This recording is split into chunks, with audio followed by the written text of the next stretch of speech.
Hey everyone, hope your week is going great. On today's episode, we take a look at a lesser known musical that sheds a light into the royal family. Get ready as we dive into the crown with Jubilee. Jubilee is a musical comedy with a book by Moss Hart and music and lyrics by Cole Porter. It premiered on Broadway during the Great Depression at the Imperial Theater in 1935.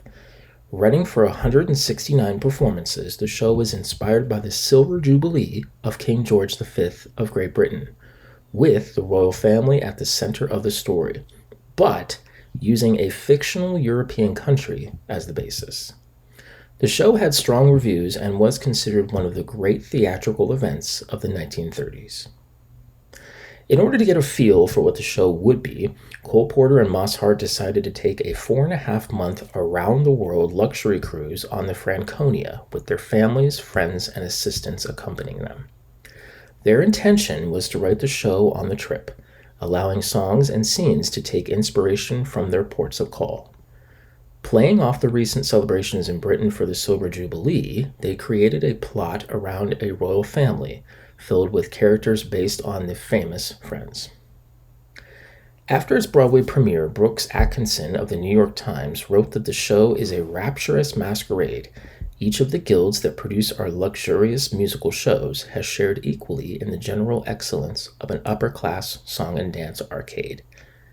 It is an excellent fable, good-humored, slightly romantic, and eminently pragmatic. The musical is jaunty, versatile, and imaginative. Mary Boland is the queen of the book, and the performance is a carnival of comic delights. Despite its popular success, the musical was never signed by a theatrical leasing company for stock or amateur performances after its initial run. In 1948, the St. Louis Municipal Opera used the original orchestrations.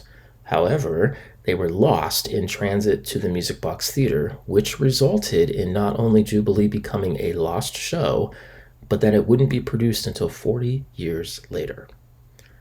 Then, in 1985, the New Amsterdam Theater Company hired Larry Moore to reconstruct the show, with a 1986 performance as part of their series of classic musicals presented in concert at the Town Hall in New York. In 1992, the Indiana University Opera would stage the musical, with 1993, 1997, and 2009 seeing concert versions of Jubilee presented by the 42nd Street Moon, which is a professional theater company in San Francisco.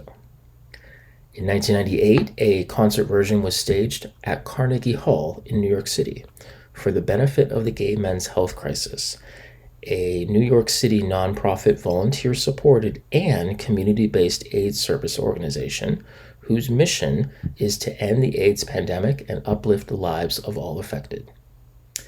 The cast at that time included Bea Arthur, Tyne Daly, who is known for her role as Rose in the 1988 musical Gypsy, Sandy Duncan, known best for her breakout role in Peter Pan on Broadway, Michael Jeter, best known for playing Mr. Noodle on Sesame Street, and Alice Ripley, known for her powerhouse portrayal of Diana Goodman in Next to Normal. In all, Jubilee is considered to be one of Cole Porter's finest musicals. The show's songs are still popular today and are often performed in cabarets and revues.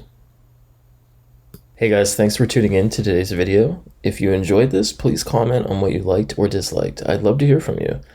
And if you want to see other videos like this, make sure you hit that like button and subscribe. And until next time, that's a wrap.